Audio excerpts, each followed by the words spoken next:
Hello viewers, welcome to my channel Electrical Study. After watching the video, if you think that it is helpful to you, then kindly do subscribe my channel and press the bell icon so that you will get notified when I upload a new video in my channel. Also, I would like to request you all to kindly like and share my video among your friend circle as much as possible.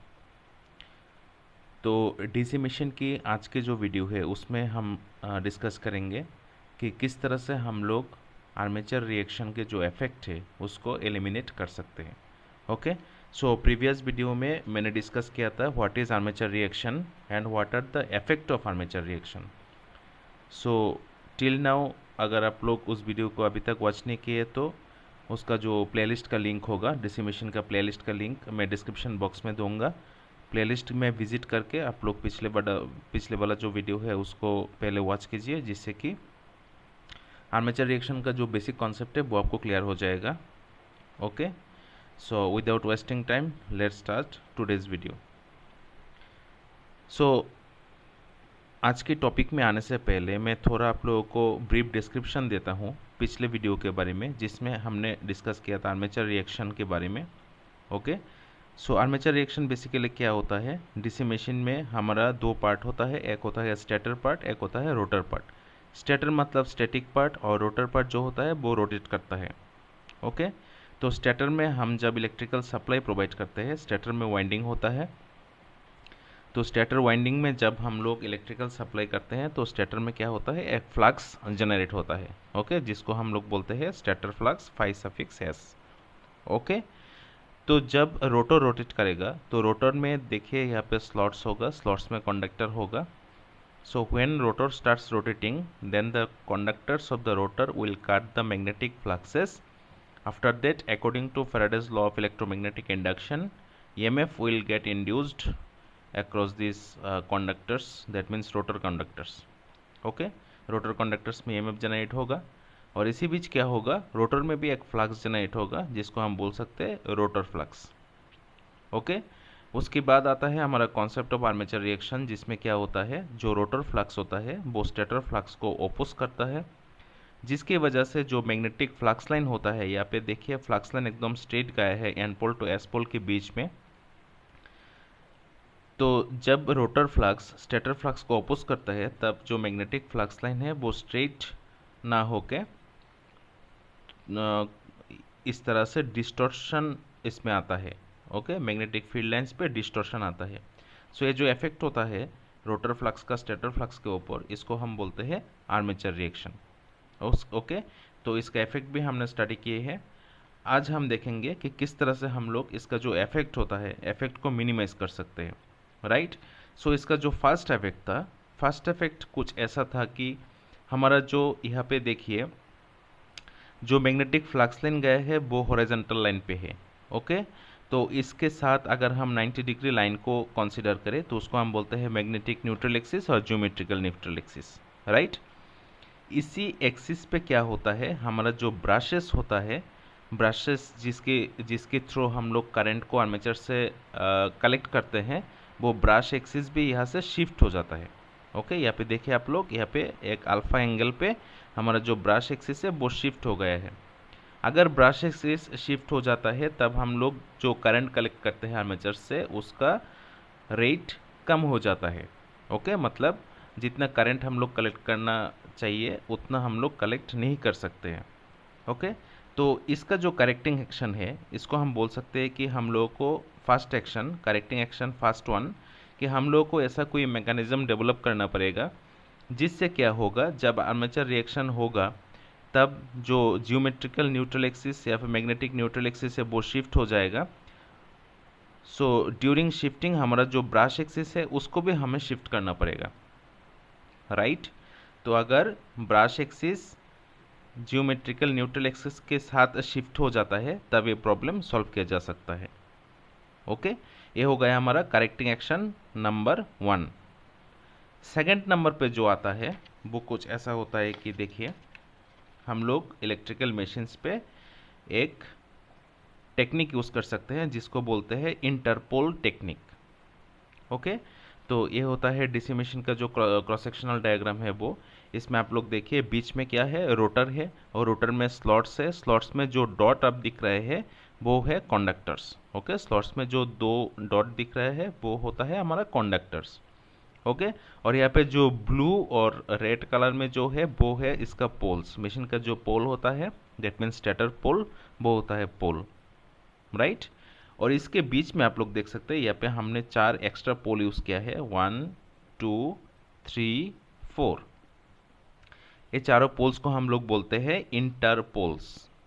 Okay, चारों poles को हम बोलते हैं Interpol's. अभी ये interpole क्या करेगा आप लोग देखिए।